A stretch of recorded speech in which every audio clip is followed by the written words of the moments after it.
Welcome back. South Africa's Trade Department has welcomed U.S. President Donald Trump's decision to sign a bill that extends the African Growth and Opportunity Act for another year.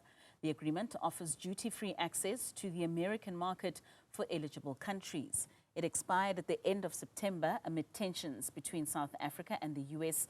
We speak to Chief Economist Frederick Mitchel, who's joining us now for more. Freddie, a very good evening to you, and thank you so much for your time. Maybe just give us your reaction with regards to this one-year extension. Was this expected? It's difficult to say whether it was expected. We know there was some rumor that it was going to be extended, and the thought was it would have been extended for 3 years, and then the U.S. lawmakers decided it was only for a year. So I guess a bit of a surprise on the length of it, only being a year up until the end of 2026. And how significant is this one-year extension that the U.S. has granted to South Africa, especially in the context of our current economic challenges? It's difficult to say at this stage. We know that South Africa was facing, or the exporters to the U.S. market is facing 30% tariffs for goods from South Africa entering that market. So it's good that it's extended, but at this stage we don't benefit from that because our exports are slapped with a 30% tariff when entering the U.S. market. So that's quite a conundrum for us at this stage.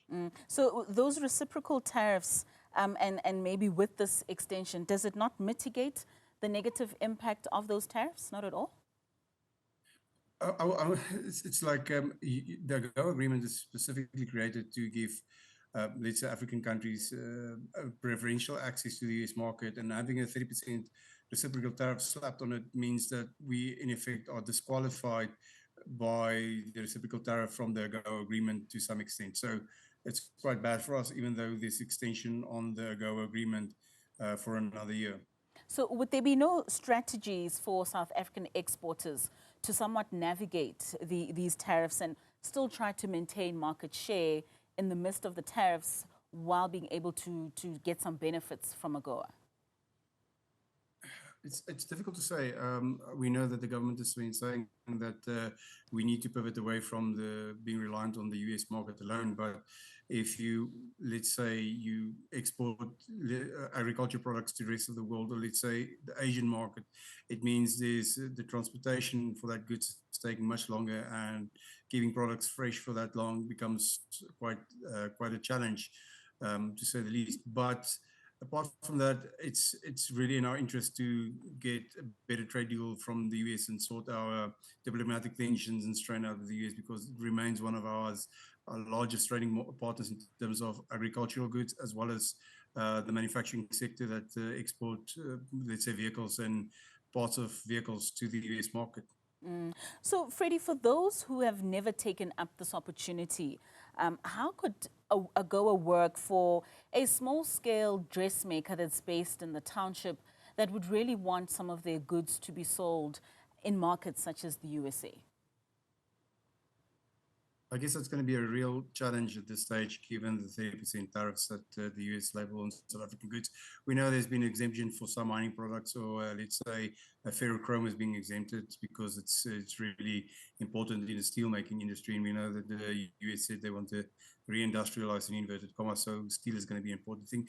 But apart from that, the mining that's being excluded after some exemptions, it means that small-scale producers are going to find it quite difficult exporting the goods into the US markets. It's going to be a challenge for everyone exporting to that market, and it needs, let's say, governmental intervention and better policy and less tension with the US to sort this issue out. You speak of reindustrialization. I just want us to touch on those structural challenges that exist, because we know that the closure of key manufacturers, particularly in our country, this signals deep-seated issues that we are facing. What would you say are the main systemic challenges that need urgent attention in order to halt deindustrialization? Sure. That's I guess that's let's call it a relatively politically loaded question at this stage, because it boils down to policy and what government can do to strengthen the industrial sector. We know it's been hollowed out by imports from the East or the Asian markets in particular.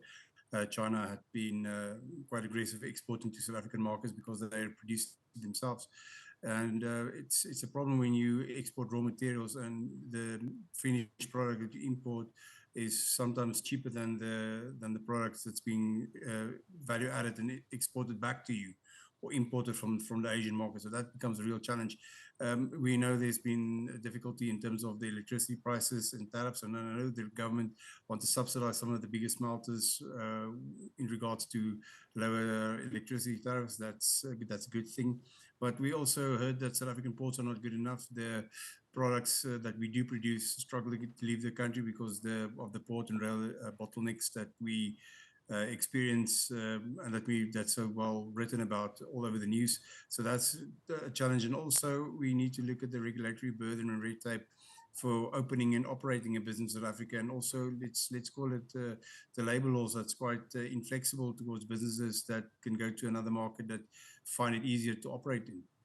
And speaking about other markets, I mean, there's that shift towards private sector investments, particularly in telecommunications, as well as in renewable energy. How critical are these sectors to our economy? We know that there's always the talk of the fourth and fifth industrial revolution, and that's centered around telecommunication and access to data and data processing and that kind of work. So telecommunications remain a vital cog in the wheel for us as a country and economy to go forward. And we know that government has been sitting on spectrum in terms of broadband that needs to be released for operators to operate more efficiently if we want to play in the space of, let's say, the technology sector in terms of the fourth and fifth industrial revolution and what it entails for, let's say, businesses operating in South Africa.